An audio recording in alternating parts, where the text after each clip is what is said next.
Assalamu alaikum. Il y a des fondements dans la religion, comme la connaissance de Dieu, la relation avec le Tout-Puissant, la droiture, l'intégrité. Et il y a aussi les bonnes actions pour se rapprocher du Tout-Puissant. Alors que l'intégrité et l'honnêteté ont pour effet de nous éloigner de l'enfer, les bonnes actions, elles, viennent confirmer notre croyance en Dieu et nous promettent le bonheur et le bien-être. Le bon croyant n'est pas passif. Il agit constamment pour lui et pour les autres. Surat An-Nahl.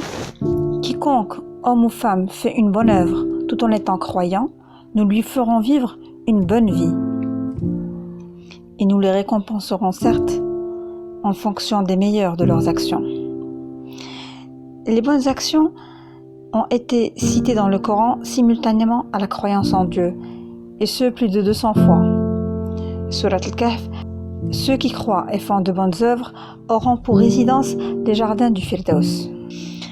Le chemin du bien, du juste est unique, alors que les voies du mal sont multiples. En effet, entre deux points, une seule ligne droite est possible. Mais entre deux points, on peut aussi tracer une infinité de chemins tortueux. Surat Al-An'am. Et voilà mon chemin dans toute sa droiture. Suivez-le donc, et ne suivez pas les sentiers qui vous écartent de sa voie. Au moment de la mort, la seule chose que l'on regrette, c'est les moments qu'on a perdus à ne pas faire des actions qui nous rapprochent de Dieu. Il ne faut pas vivre dans le passé en en étant fier, ni s'épuiser aveuglément dans le présent, mais vivre dans la perspective du futur, car notre futur comporte l'événement le plus grave et le plus crucial de notre existence. Et c'est celui de notre départ de la vie, sans possibilité de retour. Le prophète sallallahu alayhi wa sallam a dit « Quand le fils d'Adam meurt, son œuvre s'arrête, sauf dans 3 cas.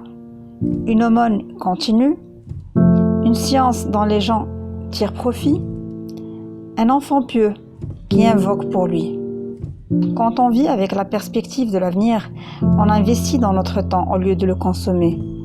On investit avant que le temps qui nous a été imparti ne prenne fin. La bonne action, pour être acceptée, doit être faite dans la seule intention de se rapprocher de Dieu. On a tous des talents, des ressources, et le croyant donne de ses ressources, partage, conseille, pardonne, persévère sur l'évocation et l'invocation de Dieu, l'imploration de son pardon, la prière, la zakat, l'aumône, le jeûne, le hajj, la umrah et le maintien des liens de parenté, rendre visite à un malade et choisir ses mots pour atténuer sa souffrance. Il y a une infinité d'exemples de bonnes actions. Comme le prophète sallallahu alayhi wa sallam a si bien dit, Allah ne fait pas miséricorde à celui qui ne fait pas miséricorde aux gens. Aussi, celui qui soulage un croyant d'un souci parmi les soucis d'ici-bas, Allah le soulage d'un souci parmi les soucis du jour du jugement dernier.